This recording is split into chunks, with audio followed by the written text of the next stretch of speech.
state of calamity following the destruction caused by yesterday's earthquake.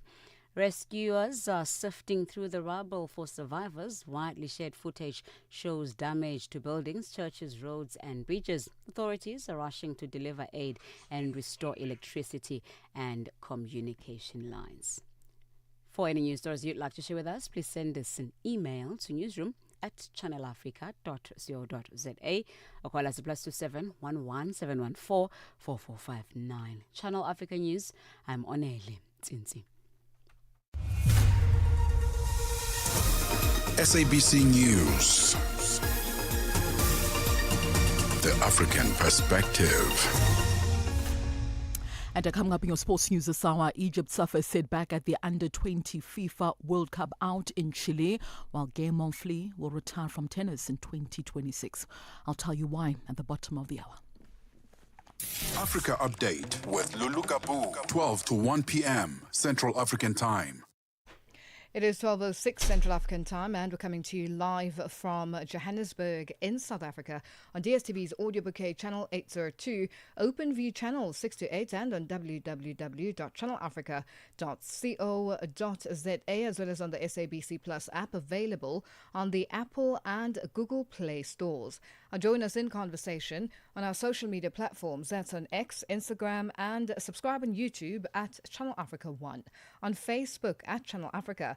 You can also send us your comments and voice notes to +2763 as 406 9126 #Africa Update, and let us know which country you're in. And if you have any stories that you'd like us to highlight or to focus on, send us an email. It is newsroom@channelafrica.co.za, or give us a call on +2711 714 4459. Tune in and turn up the volume. This is Channel Africa. Well, today on #Africa Update Ask, we focus on the DRC, where the former Democratic Republic of Congo's President Joseph Kabila has been sentenced to death in absentia for war crimes and treason. Now, our question to you is, what do you make of this? Share your thoughts and your views on all our social media platforms. That's on X, Instagram, and at Channel Africa 1, on Facebook at Channel Africa. You can also send us your comments and voice notes to +2763 as 406 9126 #Africa Update Us. Africa Update, your daily dose of African insights with Lulu Gaboo on Channel Africa. Nigeria's governor of Edo State called on Nigerians to be reminded of the sacrifices their founding fathers endured, as well as the courage and vision it has given to Nigerians. It comes as the country celebrates its 65th independence anniversary.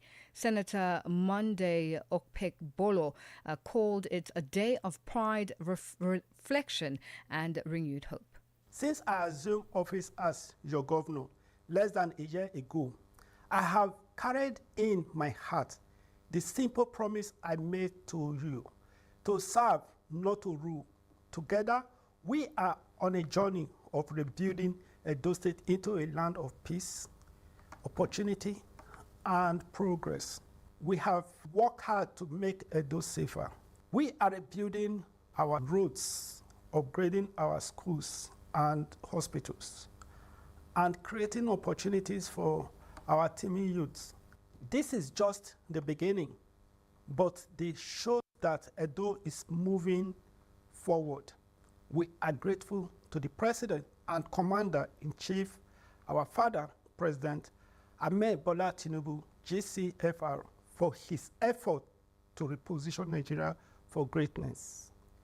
Independence is not only freedom from foreign rule. It is a call for unity and teamwork in order to maximize the opportunities that come with the freedom. We must always remind ourselves that we can achieve more if we come together as Edo people. To our youth and children, you are the heartbeat of this state. Do not give into despair.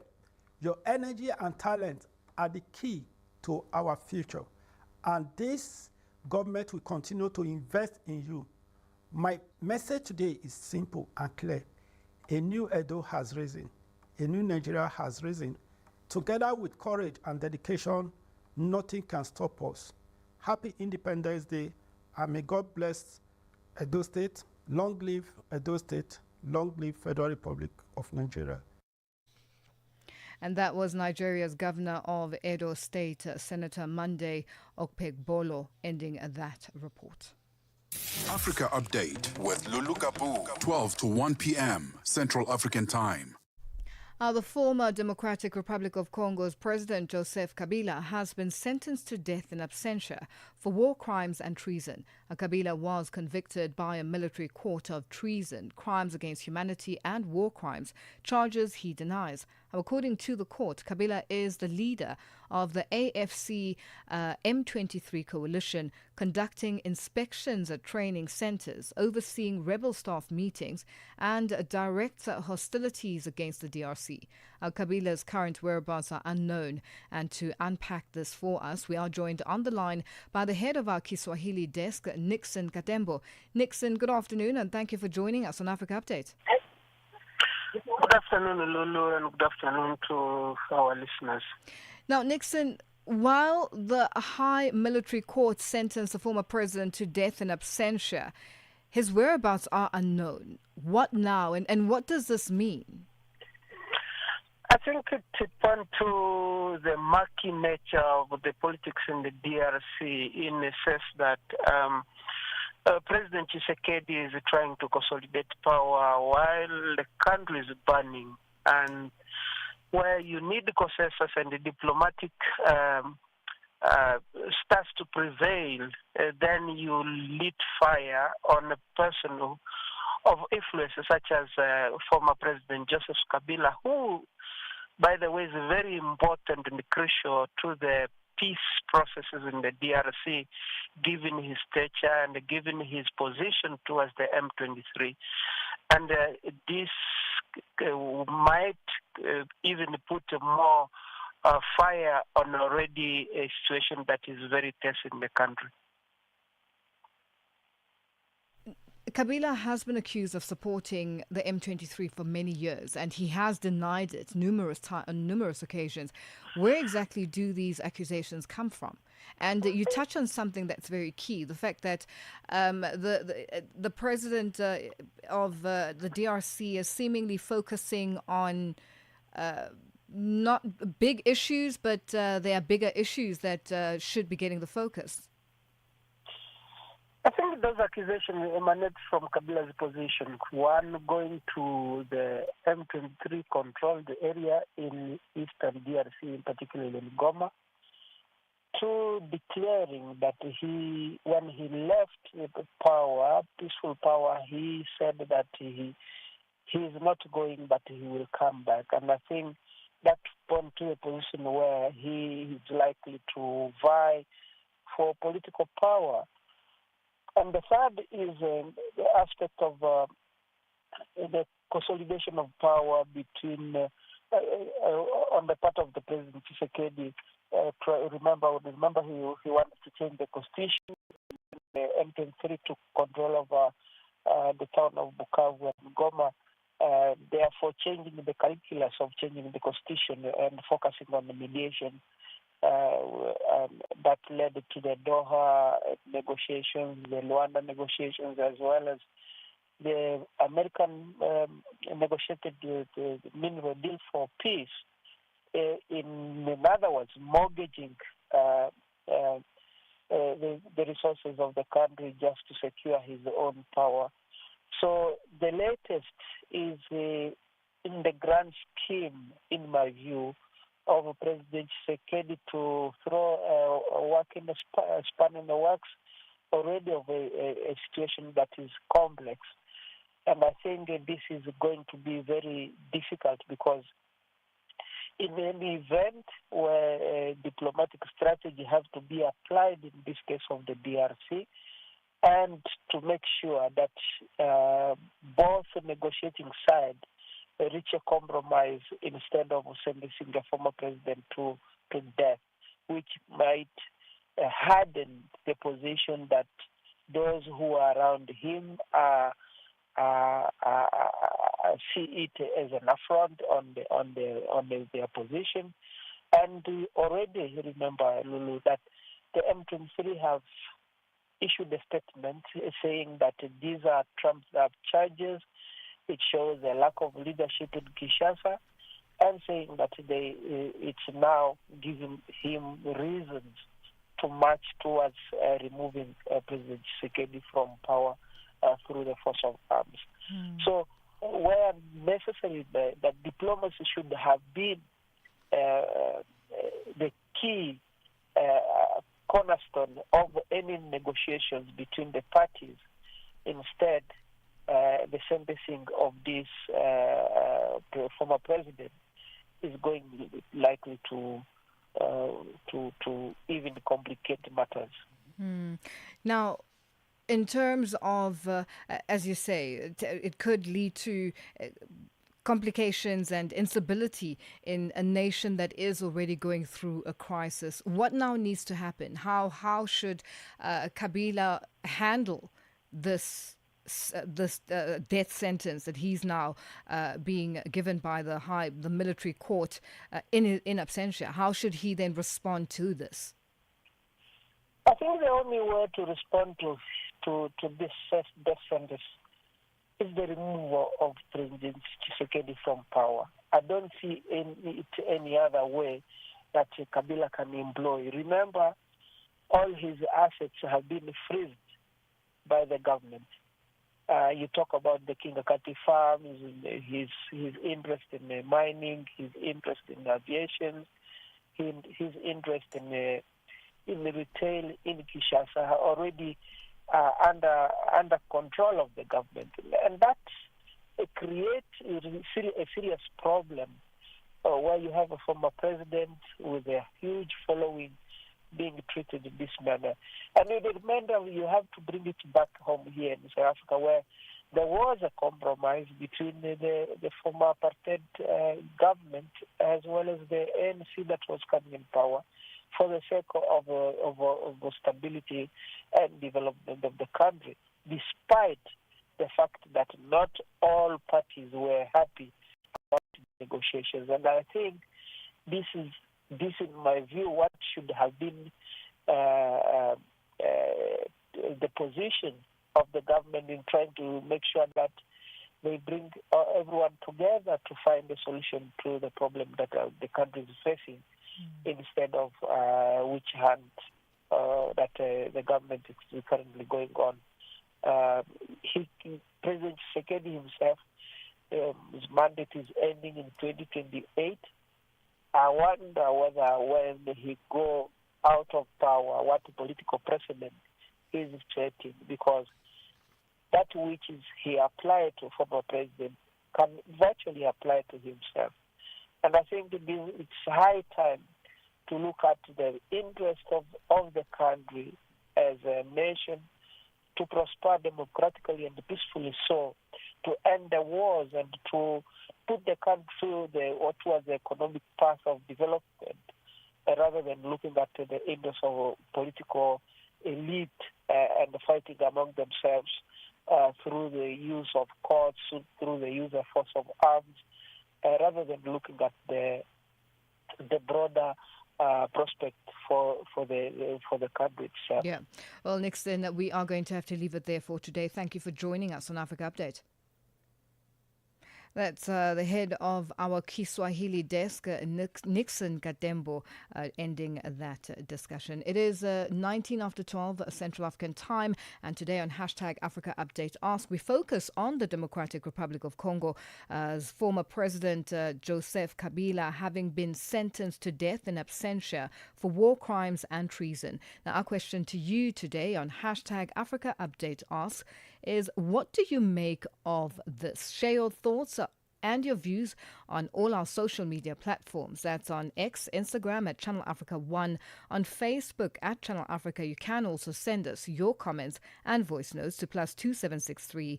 That's 406 9126. Hashtag Africa Update Us. AUSISA, the Association of Water and Sanitation Institution of South Africa, is a platform uniting Africa's water professionals. This November, Africa leads the conversation on water and sanitation. Join global and African leaders at the AUSISA Africa and Global South Dialogue 2025 from the 9th till the 12th of November at the Emperor's Palace, Johannesburg. From policy innovation, this is where action meets collaboration for a water-secure future. Register today at ausisa-watersan-dialogue.org or follow at AUSISA on social media. AUSISA, working together for sustainable water and sanitation security in Africa. Africa Update, your daily dose of African insights with Lulu Gaboo on Channel Africa.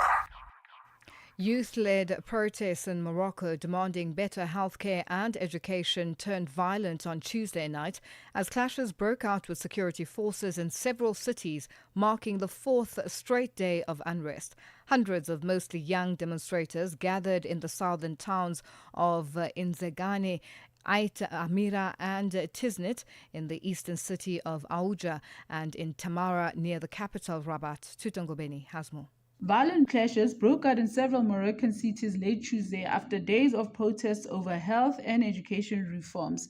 Videos showed mosque youths in Nzagane near Agadir throwing stones, setting fires near a shopping center and damaging a post office. While in Ait Amira, demonstrators overturned police vehicles and burned down a bank.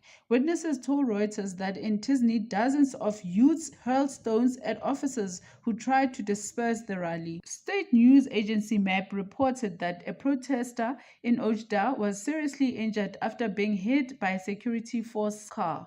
In Rabat, police arrested dozens of young people as they tried to begin chanting slogans in a densely populated neighborhood. The Moroccan Association for Human Rights, a local rights group, said 37 youths have been released on bail pending an investigation. It said more than 200 mostly young demonstrators had been arrested in Rabat in recent days, although most were later freed. Hakim Sikok, head of AMDH's Rabat branch, condemned the arrests as unconstitutional. In Casablanca, 24 protesters who blocked a highway on Sunday were placed under judicial investigation. The president of a child protection association, Najat Anur, was detained as she spoke to reporters and freed 2 hours later. The protesters were organized online by a loosely formed youth group called Gen Z 212 using TikTok, Instagram, and the gaming app Discord. In a statement posted late on Tuesday on its Facebook page, the group expressed regret over acts of rioting or vandalism that affected public or private property and urged participants to stay peaceful and avoid actions that could undermine the legitimacy of their just demands. For Channel Africa News, I am Tutongobeni in Johannesburg. Your window to the continent and beyond. Africa Update. Only on Channel Africa. Channel Africa. The African perspective. It is 23 after 12 Central African time and we're coming to you live from Johannesburg in South Africa. Africa for Palestine has extended its deepest condolences to the family and friends of South Africa's former minister and ambassador to France, Natim Tetwa, following his untimely death. The former police minister reportedly fell from the 22nd floor of the Hyatt Regency Hotel in Paris, France. Tetwa will be remembered as a steadfast supporter of Palestine's struggle for dignity, justice and self-determination. During his tenure as Minister of Sport, Arts and Culture, he notably backed the boycott of Israel, withdrawing support for Miss South Africa's participation in an Israeli pageant and helping halt Israeli sporting events in South Africa. And for more on this, we are joined on the line by Communications and Campaigns Manager for Africa for Palestine, Ali Komape. Ali, good afternoon and thank you for joining us on Africa Update. Good afternoon to you and your listeners, and thank you for having us. Now, Ali, how did Natim Tetwa's support for the Palestinian cause during his ministerial tenure align with the broader South African foreign policy traditions rooted in anti-apartheid solidarity. And what specific diplomatic impacts did his decisions on boycotts have on on the Israeli-South Africa relations? Um, with regards to politicians, politicians are synonymous with rhetoric, saying things for the sake of saying them, and for saying things for the sake of political expediency or gaining social capital or political capital, and all those things. Former Minister Natim Tete was none of that. We remember how, as you just mentioned, in the South Africa case, the civil society said to him, "We have an issue. Miss South Africa is going to Israel to represent South Africa in Miss Universe. This is wrong." He said, "Bamba Konalapo, what is he doing? We don't want that. We don't appreciate it. We distance ourselves as government, as civil society. We support you in your protest against the institution. They don't represent us. They don't represent the South African flag or the South African people." So he was very action oriented in his words as it comes to the boycott campaign of Israel. So that's who he was. And now, as a diplomat and also an ambassador to France, he was holding seminars in France on the effectiveness of solidarity with Palestine during this particular genocide. So many things he was Natim Tete, but a liar or someone who uses loose rhetoric, he was not one of those. Now, beyond policy decisions, what personal anecdotes or lesser-known contributions from Teto's life illustrate his commitment to global justice movements? You've just touched on, the seminars he would hold in France at different stages, but when it comes to South Africa's struggles with, or particularly in connecting South Africa's struggles with Palestine's, just talk to us about the man that you knew and that you collaborated with and worked with. One of the amazing things about former Minister Natim Tete was his ability to remain an activist even though he was a senior member of the cabinet. He was very accessible, surprisingly. So I was having a discussion with some other activists reminiscing about the life of Nati, and he was saying you could send him a WhatsApp message and he would not respond after 5 days. He would respond then. But not because he liked you or because you're fantastic, you're popular, whatever. No, but because you were from the Palestine Solidarity movement and he knew when you were accessing him, you were going to ask for one or highlight one or two things as regards to Palestine. So that's the point. That's the person he was, and that's the highlight I think many of us in the solidarity movement share. But also, he was a special kind of someone who understood South African foreign policy from an activist perspective. Former Minister Natim Tete would speak on the issue of Western Sahara quite diligently. The oppression of the West Sahrawi people by Morocco, on the issue of Cuba and the economic embargo. So he was an all-round international solidarity activist. He had a huge grasp on international foreign policy, and he was all around a great activist in our view. And what strategies is Africa for Palestine considering in honoring the late Natim Tete and his legacy by intensifying advocacy for Palestinian self-determination? And how can other African nations be engaged more deeply in these efforts?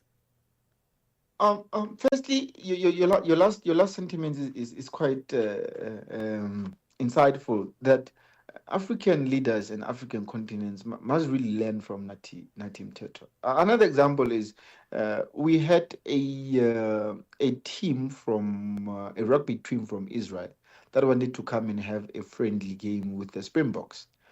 But the way Israelis move. They move covertly. They were doing it behind back doors, and we got light of it. And then we alerted the ministry. The ministry, Israel is trying to do this. There and then, Nati said, never, never. That thing's going to stop. He quickly had a meeting with South African Rugby Union, and that thing was squashed. He said, never. We are not going to have any normal sporting relationship with an abnormal regime like Israel. So African leaders, when they look at the life of Natim Tata, as it speaks to solidarity and activism, he was man of action.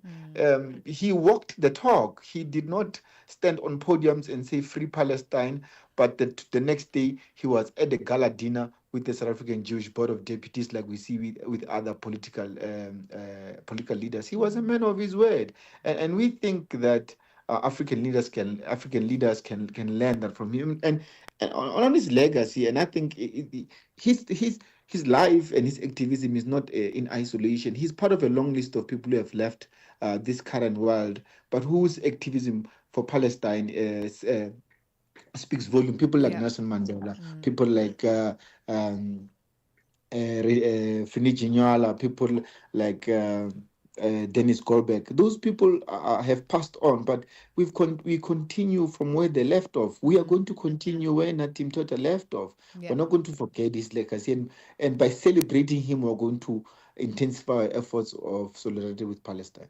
Ali, always a pleasure. Thank you for joining us on Africa Update. Thank you for having us. That's Ali Komape, Communications and Campaigns Manager for Africa for Palestine, ending that discussion. It is 12:31 and our news headlines up next with Onel Nzinzi. SABC News. Headlines. The African Perspective. Thank you, Lulu.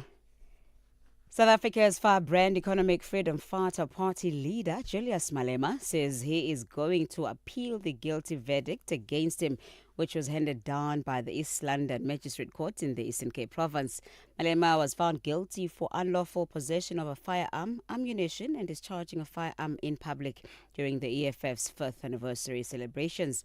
The Forum for South Africa Social Justice and Human Rights Activist Organization says the country's ambassador to France, Natim Tetra's time in office leaves no legacy to celebrate. Tetra reportedly died on Monday after falling from the 22nd floor of the Hyatt Hotel in Western Paris. Tetra's time in office leaves no legacy. This was said by the Forum. And lastly, the rescuers are continuing to try to reach at least 30 students trapped inside a collapsed Islamic boarding school in Indonesia. Channel Africa News, I'm Onele Nzinzi. SABC News. Headlines. The African Perspective. Sports on Channel Africa. The African Perspective. And a very good afternoon from the sports desk. I am Musibu Di Makura with your latest sports news. At the Sawa, we'll start here. Egypt's hopes of reaching the knockout stages of the FIFA Under-20 World Cup in Chile were dealt a major blow after falling 2-1 to New Zealand in Santiago on Tuesday night, leaving them rooted bottom of the table of Group A without a single point after 2 matches played. So the young Pharaohs, one of Africa's 4 representatives at this year's tournament, made the perfect start with captain Ahmed Kabak drilling home in the 5th minute to raise Egypt's hopes of their first win in this year's tournament. But New Zealand turned that match around within 3 minutes, with Luke Brooks-Smith levelling matters on the 13th minute before Juan Locke then struck what proved to be the winner on the 16th minute. Despite dominating much of the second half as well as piling relentless pressure on the junior All-Whites, Egypt could not find a breakthrough.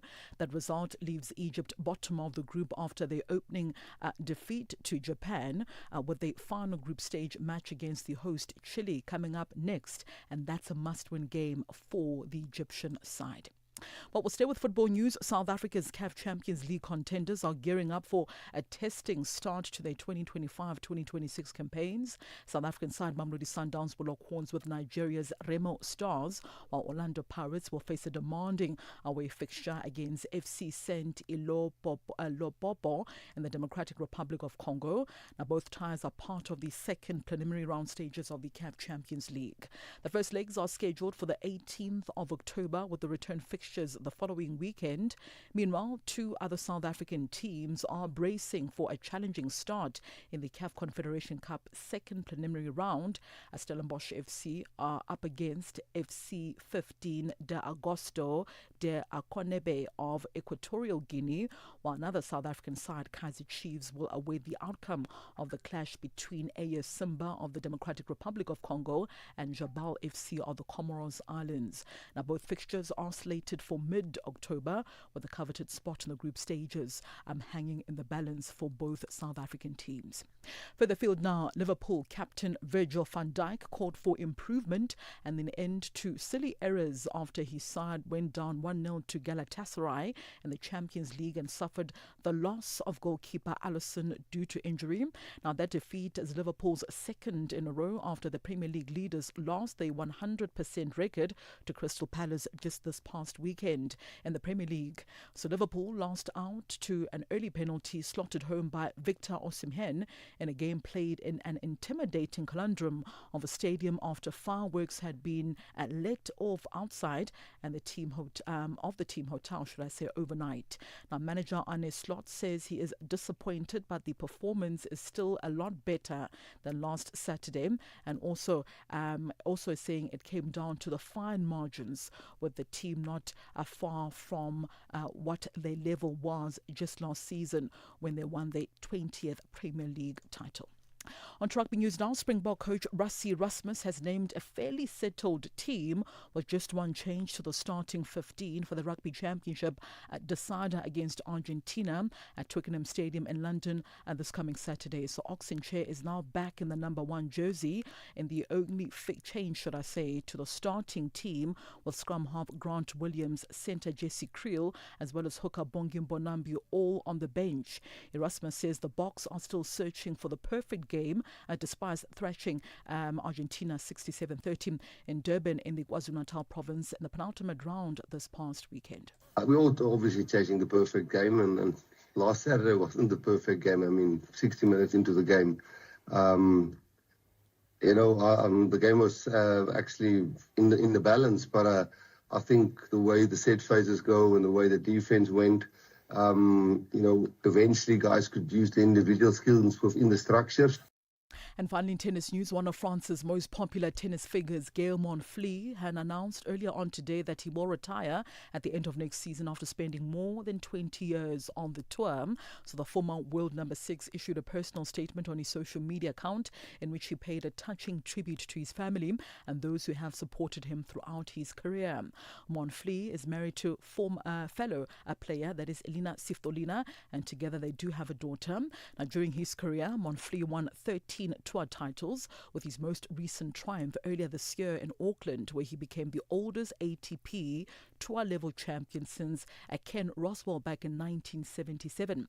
In the Grand Slams, he reached the semi-finals of the French Open back in 2008, as well as the 2016 US Open semi-finals. He also reached the quarterfinals of a major event on 8 other occasions. He also won more than $24.4 million in prize money. It's 12:38 p.m. Central African time. That concludes your sports news this hour. As always, for any sports stories you'd like to share with us, remember to send us an email to newsroom@channelafrica.co.za. Alternatively, give us a call. The newsroom line is +27 11714 4459. I'm back with more sports news in the next hour. For Channel Africa Sport, I am Musibudi Makura. Sports on Channel Africa. The African Perspective. Es-tu préoccupé par quelque chose? Es-tu passionné par les questions qui comptent? As-tu une voix qui mérite d'être entendue? Eh bien, nous avons la plateforme parfaite pour toi. Téléphone-nous ou fais-nous un WhatsApp au +27 66 408 87 42 et nous te rappellerons. Sois dans la conversation. Salut Channel Africa, ici Beno le Diamant Rouge aka Binal Sport depuis le Cameroun, le pays des Lions. Voilà. Sois dans la conversation. conversation. Il ne s'agit pas seulement de parler, mais c'est ta chance d'exprimer ton point de vue, de partager tes opinions et de t'engager avec une communauté qui valorise ton avis. Suivez-nous sur les réseaux sociaux, visitez notre site www.channelafrica.co.za et préparez-vous à partager vos points de vue sur Channel Africa, la perspective africaine.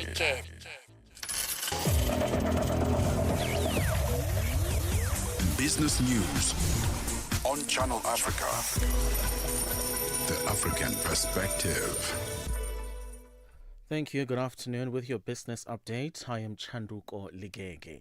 South Africa's tax authority is lagging behind projections required to secure an additional $2.0 billion in revenue, though it is on track to meet its 2025-26 baseline target.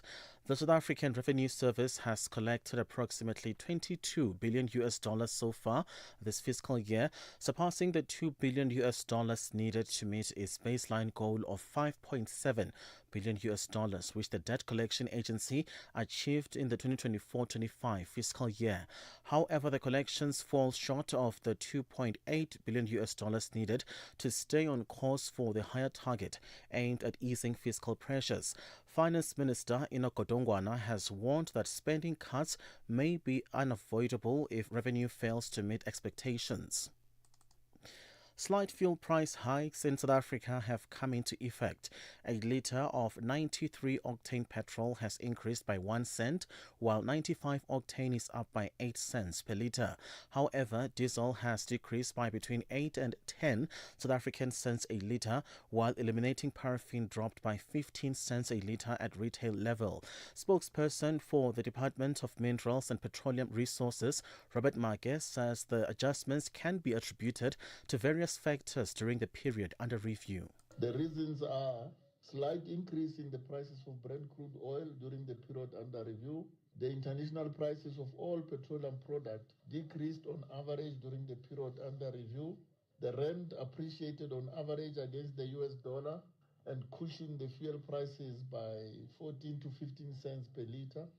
The International Monetary Fund says it has reached a staff-level agreement with Côte d'Ivoire under the Extended Fund Facility and Extended Credit Facility arrangements. It says this will lead to disbursements totaling about $843.9 million to the country.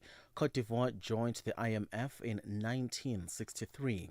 In other news, the dollar has sunk to a one-week low versus major peers as the U.S. government entered a shutdown that is likely to delay the release of crucial jobs data.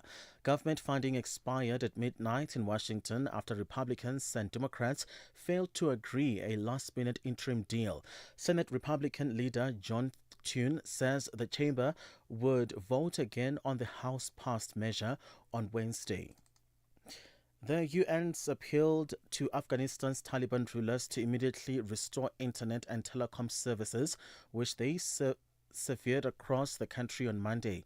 The ban has paralyzed life in the already isolated country, including medical and emergency services and people's ability to get money from relatives working abroad.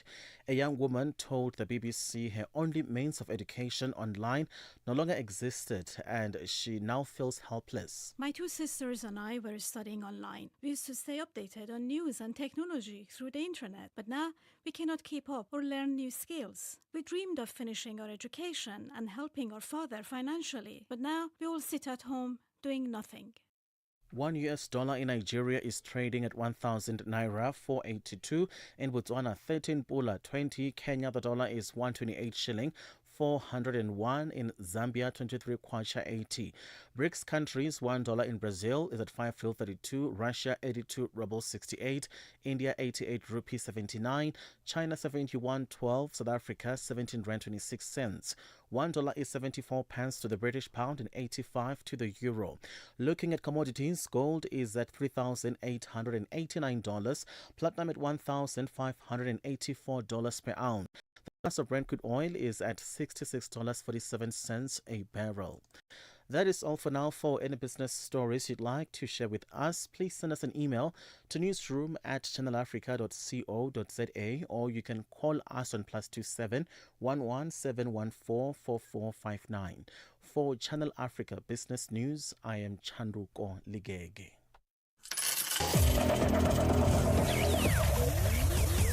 Business News on Channel Africa. The African Perspective. Africa Update with Lulu Gaboo, 12 to 1 p.m. Central African Time. Well, thank you to Chandu Golegege with our business news. It is 12:44 Central African Time, and we're coming to you live from Johannesburg in South Africa. At least 3 undocumented foreign nationals have been arrested in South Africa's KwaZulu-Natal province as the country begins Transport Month. Our Home Affairs immigration officials joined the KZN MEC for Transport and Human Settlements, Siboniso Duma, for an urgent operation targeting trucks and undocumented foreign nationals along the N3. Now, to tell us more about the operation, we are joined on the line by the MEC for Transport and Human Settlements, Siboniso Duma. MEC, good afternoon, and thank you for joining us on Africa Update. Afternoon, Lulu. Let me greet your good self and your listeners at home, and thank you for affording us this opportunity today. Now, tell us about this operation. We have agreed in our launch as the Department of Transport in Province of Natal that we must do things differently. When we start the transport month, we tend to focus on roadblocks as a generic principle, which is a good thing. But mostly process of in Province of Natal, the trucks have been causing major problems. The public transport, the taxis have been also causing major problems. So our focus, yes, we must be holistic, we must be thorough, but illegal drivers, foreigner drivers are so many and vast in causing problems in the province of KwaZulu-Natal. I'm sure you've had different occasions and incidents where the truck driver will run after causing a havoc accident.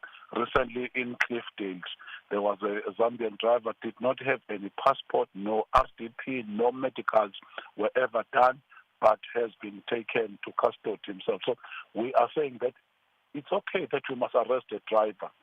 We understand that they must be desperate in some instances, but go further and also pound the truck and arrest the owners of those trucks, so that we have road pattern and changes is going to come as a result of doing that process.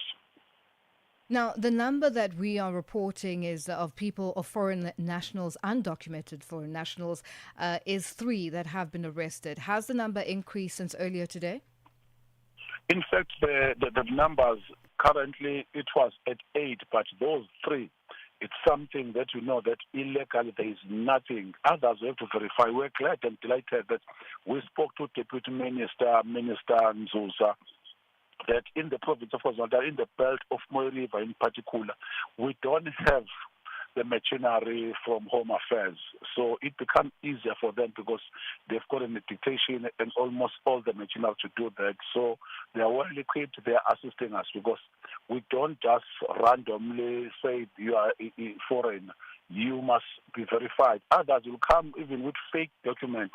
But Home Affairs protocol, they understand all those processes. So we are thorough in our analysis and we are following those cases so that it is going to work as a deterrent because you don't have to come in the province without proper licensing. It's unfair for socio-economic factors.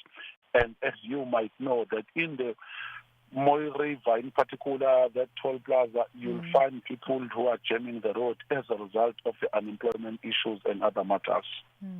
Now, just looking at not only the Transport Month, in terms of when you're on the roads, whether it is in the KwaZulu-Natal province or the Gauteng province and so on, you find that there will be roadblocks and in these roadblocks, there are particular cars that are identified by the traffic cops and then are pulled over. Generally, what does it take? Is it intuition or is it just stopping every car and finding out who the drivers are, if they are documented in the country and so on? How does it generally work? Like, for instance, in a toll gate where you find it, whether Marani Hill or Moy River or Tugela Plaza, where we stop both north and southern band, we do have some days where we are thorough, almost every road, in particular starting from October. You know, October is closer, is at the edge of the festivities of the season. So we stop trucks, we stop driving, we stop also taxis, also stop your private vehicles. As a result of that, you will know because you will come across. So when we do that, we just give you the machine. Drunk and driving, it's something that is also rife in the province or in the country called South Africa.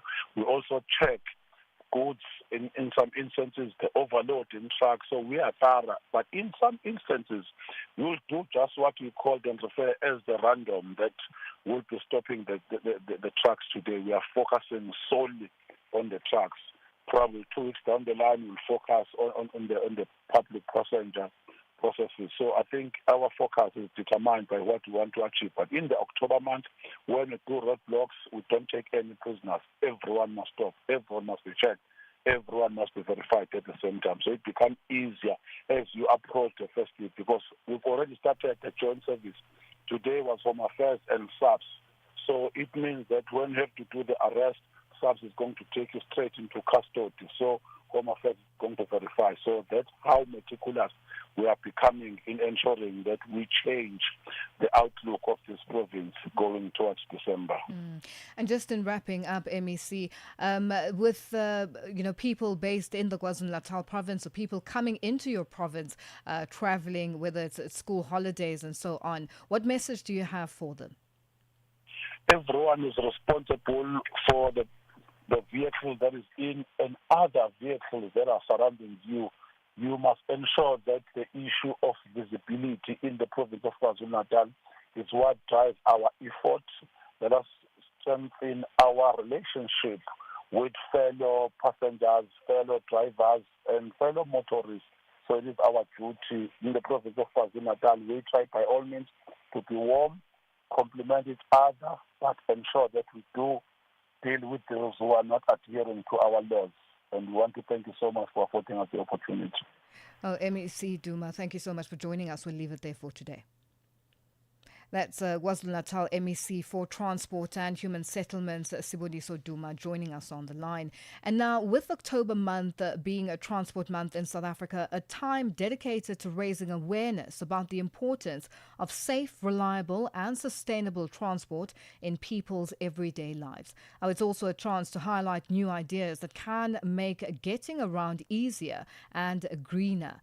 Joining us now is Ben Pullen, a Group Director of Mobility at Vuga Group and Smart Mobility Africa from the UK, to talk more about these changes and what they mean for the future of transport. Ben, good afternoon and thank you for joining us on Africa Update. Good afternoon and great to be with you here again, 1 year on. You know, Ben, the way time flies, I can't believe we're already in Transport Month and it's October. It's literally almost the end of the year. Now, Ben, what do you understand with the Transport Month? What it means for everyday people, and do you believe that people do understand what it means, or do we need more education? It's a great question, and I think one of the points to remember around transport is it's such a complex space.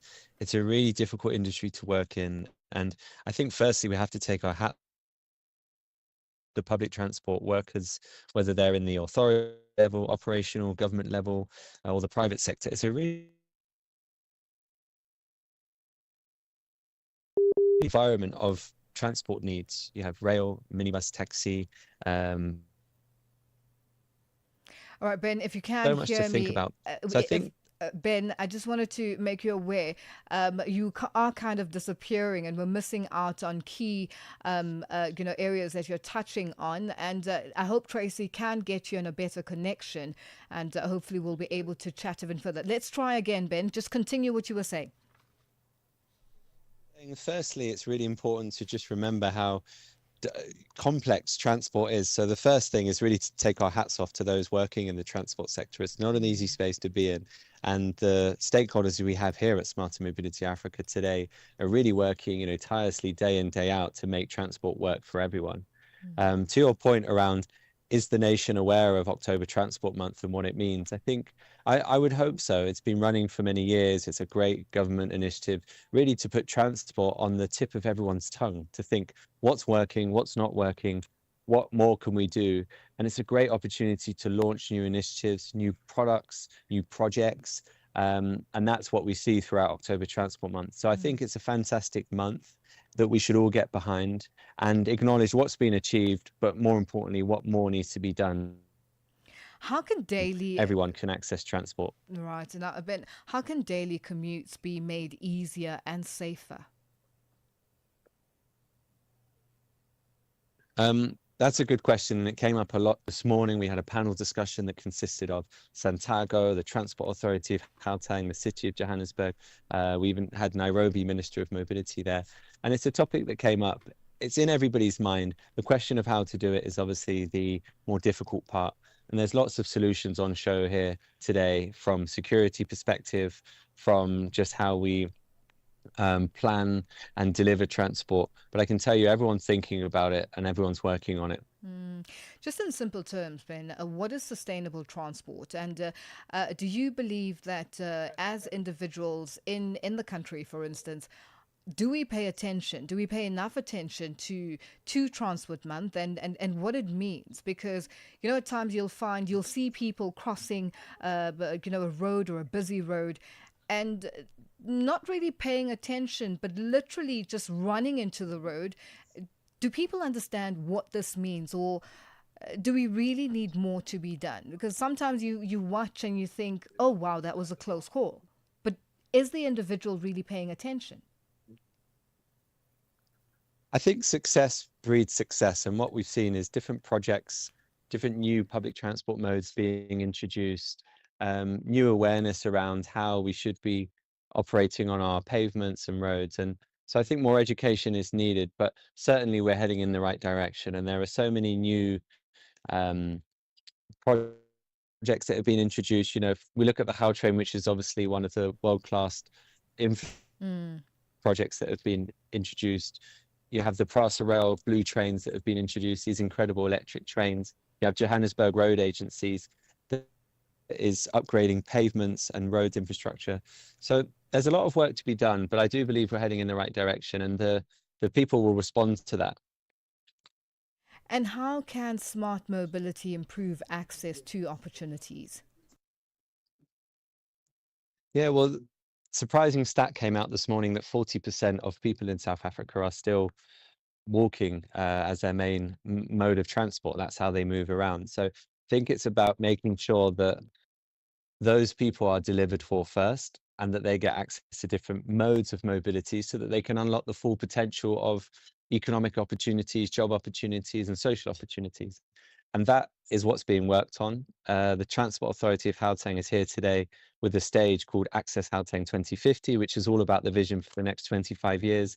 And there are many cities here talking and planning and working on the next 25 years. So I think we can look around us and see what's already being delivered. Golden Arrow spoke this morning about their electric bus rollout that they've been doing in Cape Town. It's a huge project. And again, success breeds success. So seeing that project and the successes that come from that, other cities now are saying, hang on, why are we not doing that? How can we do that? And they're taking the next steps. Well, Ben, it's always a pleasure chatting to you, and hopefully we'll be able to just round it up and find out exactly what the plan of action is going forward, and how this October Transport Month will be focused on in just nationally across the country. Thank you so much for joining us on Africa Update. That's Ben Pullen, a Group Director of Mobility at Vuga Group and Smarter Mobility Africa, joining us on the line. And it is that time of the day where we say happy hump day to Tebohile Kuleni of the Outside team. How are you today? Yes, I'm fantastic, Lulu. How are you doing? I'm good, thanks. It's the 1st of October, International Coffee Day. I'm losing track of all these international days, but apparently today is International Coffee Day. Okay. And are you a coffee lover? I love my coffee. All right. Yeah. So we'll be getting into conversation with Nespresso Coffee's coffee ambassador, to tell us a bit more about the heritage of coffee in Africa and how it's turning heads around the world. When you think particularly Ethiopian coffee and so on and so forth. So it's going to be an exciting conversation. Then we head on over to Karoo Origins Fossil Center at the Drotsty Hotel, where millions of years of history are being brought to life at the Graaf Reinet hotel or area. And then finally we wind down by turning the volume down, literally, and increasing the vibes with the Wild Coast Sun Silent Disco, a one-of-a-kind party under the stars by the sea. Okay, so that's an interesting one.